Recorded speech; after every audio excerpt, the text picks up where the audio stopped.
Hey Commanders Nation, we've got some serious buzz today. And if you're hyped about what Adam Peters and Dan Quinn are building in DC, you're gonna love this one. From a former #1 overall pick possibly joining the defensive front, to Jaden Daniels dropping a mini scouting report on Deebo Samuel, this offseason just keeps delivering. Before we dive in, do us a favor. Hit that like button, subscribe if you're new to the channel, and drop a comment letting us know.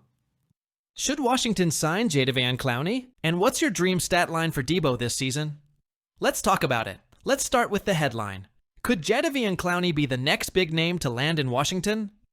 According to USA Today's Ayrton Osley, the Commanders are one of the most logical fits for the former #1 overall pick, who was just released by the Panthers earlier this week. And let's be real, this isn't just a clickbait connection. It makes a ton of sense. Here's why. The Commanders didn't take a single edge rusher in the 2025 NFL draft. They made moves elsewhere, but at that edge position, it's thin.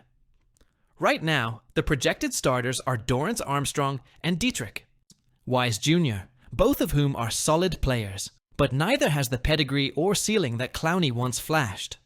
Now at 32 years old, Jadeveon isn't the elite disruptor he once was in Houston. But here's the key. He doesn't have to be. In Dan Quinn's rotational, aggressive front, Clowney's blend of size, strength, and veteran savvy could make him a weapon off the bench, especially in passing downs or setting the edge against mobile quarterbacks. And remember, this is a team fresh off a surprise run to the NFC Championship game. They're not just looking to compete, they're trying to win now. Adding Clowney to the mix would be a savvy, low-risk veteran move with high upside. Let's zoom out for a second. Why would Adam Peters target someone like Clowney this late in free agency? Simple. It fits his philosophy. Peters is building this Commanders roster like a playoff GM should. Start with the foundation, fill immediate needs, and then circle back after the draft to address depth and leadership. He already crushed free agency with moves like signing Bobby Wagner, Dorrance Armstrong, and Kendall Fuller's return. Then he nailed the draft, bringing in a dynamic mix of athletes and high-character guys. Now, it's about layering depth, especially on defense. Remember, this unit overperformed in 2024. They were physical, disciplined, and opportunistic, but they're still thin in certain areas, particularly off the edge and at linebacker, where health could change everything. If a guy like Armstrong goes down, the drop-off is steep. Clowney would help insulate against that risk, and possibly even thrive in spot packages. Quinn knows how to maximize veterans. And Clowney, who's bounced around teams like the Seahawks, Titans, Browns, Ravens, and Panthers, might finally land in a system that lets him be himself without needing to carry the defense. We're not saying Clowney is the missing piece, but if you're building a bully in the NFC East, adding one more monster up front never hurts. Let's flip to the other side of the ball, because QB1 just gave us some real insight into what this offense is about to become. Jaden Daniels, your reigning NFC Rookie of the Year, sat down with reporters this week and talked about his excitement to work with his newest weapon, Deebo Samuel. And let's just say, Daniels gets it. Obviously, Deebo's a very versatile player, he said via Yahoo Sports. He's a playmaker once you get the ball in his hand. After the catch, he does what he does. So just being able to acquire a guy like that, I'm super excited to continue to work with him. Short and sweet, but so telling. Daniels is a film, junkie. He knows exactly what Deebo brings, and more importantly, he knows how he can help unlock that talent. Think about it. Deebo isn't just a wide receiver. He's a positionless offensive weapon. Jet sweeps, bubble screens, slants, crossers, even backfield touches. You name it, he's done it. And with Cliff Kingsbury calling plays.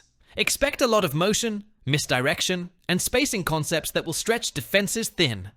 McLaurin and Deebo together? That's a nightmare for any defensive coordinator. You can't double both. You can't sit in zone. You can't stack the box without getting burned over the top. For Daniels, who did so much last season with limited WR talent, this is a game changer. It's not just about having weapons, it's about knowing how to use them. And Daniels is already doing his homework. This is a different Commander's offense, not just in personnel, but in mentality. Last season, Jaden Daniels had to make things happen. Whether it was scrambling on broken plays or feeding Terry McLaurin, 10+ times a game, he carried the weight. And credit to him, he did it with poise beyond his years. But in year 2, it's about efficiency, it's about trust, it's about having options. With Deebo in the fold, Curtis Samuel gone, and a young group of tight ends coming into their own, Kingsbury finally has the flexibility to run a modern attacking scheme.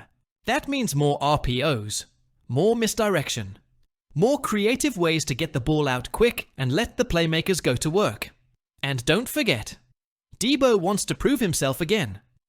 He's coming off a down year, hungry, and ready to remind folks why he was once the most dangerous man in the league with the ball in his hands. Daniels and Deebo, that could be the NFC's next star QB to WR duo. Day 3 of the 2025 NFL Draft. The Commanders are back on the clock, looking to add depth and versatility to their wide receiver room. With pick number 128 overall, they select Middle Tennessee's Jalen Lane. Lane is a burner, a special team standout, a guy with field-stretching speed who turned heads at the combine with his explosiveness. Washington clearly saw upside here, a player who could add juice to both the offense and return game.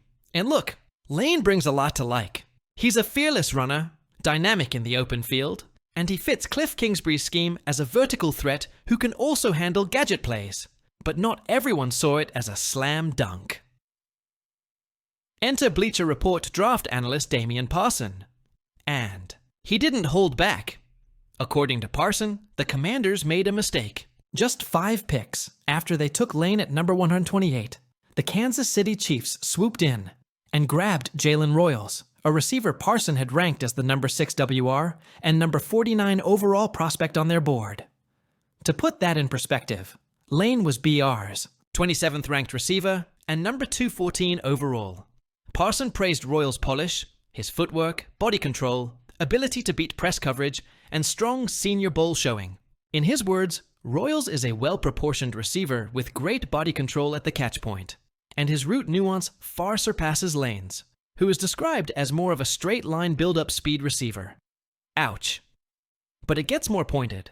Parson argued that Royals' skill set, the precise route running, the separation ability, and the versatility, would have been a perfect fit next to Terry McLaurin, Deebo Samuel, and Luke McCaffrey. And imagine this, Jaden Daniels already. One of the NFL's best deep passers, with Royals out wide instead of Lane. Parson claims that would have added more bang for their buck. So, did the Commanders pass on a true WR2 of the future? Now, let's pump the brakes. Because there's another side to this story, the side Adam Peters and Cliff Kingsbury are betting on. Jalen Lane wasn't picked by accident. He's not some late-round flyer. This was a calculated choice, and it fits a clear offensive vision. Lane brings elite field-stretching speed, something that's still somewhat lacking in Washington's receiver room. While Terry McLaurin is a technician, and Deebo Samuel is a Swiss Army knife, Lane is the track star. The guy who forces safeties to play deeper, opens up intermediate routes for others, and creates explosive plays from nothing. His special, team's ability, that's a bonus. He averaged over 25 yards per kickoff return and housed multiple returns in college. In a league where field position can swing games, Lane's ability to flip the field can't be ignored. And let's not forget, this is day 3 of the draft. You're drafting traits and upside. You're banking on development. The Commanders clearly believe that with NFL coaching, Lane can become more than just a burner. So while Royals might be more refined today, Washington believes Lane's ceiling in this offense is sky high. Let's talk scheme fit, because that might be the biggest factor here. Jalen Royals, for all his polish, is more of a Z receiver or big slot. He wins with sharp breaks and physicality at the line. In Kansas City, that works beautifully.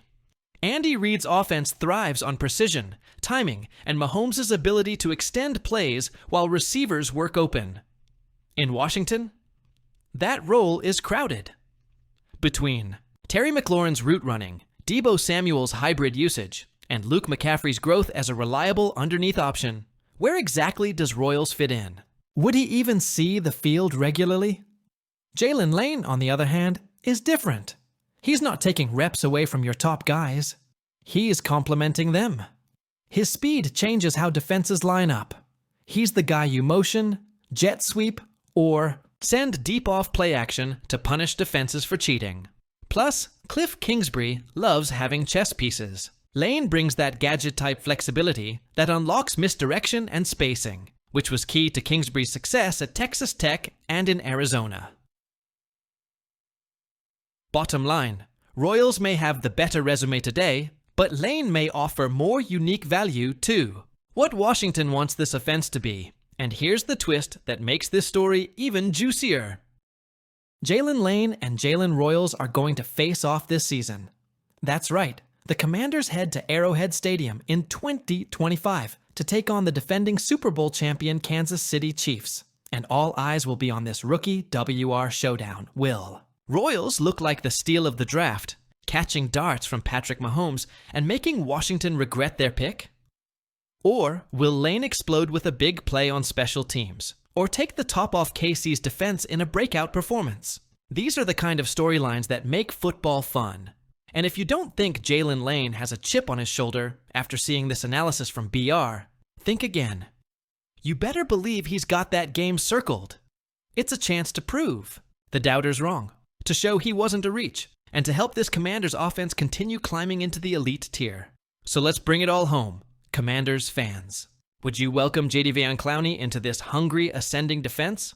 Or do you think Washington should hold tight and let the young edge rushers prove themselves? And how excited are you to watch Jaden Daniels and Deebo Samuel tear it up this season?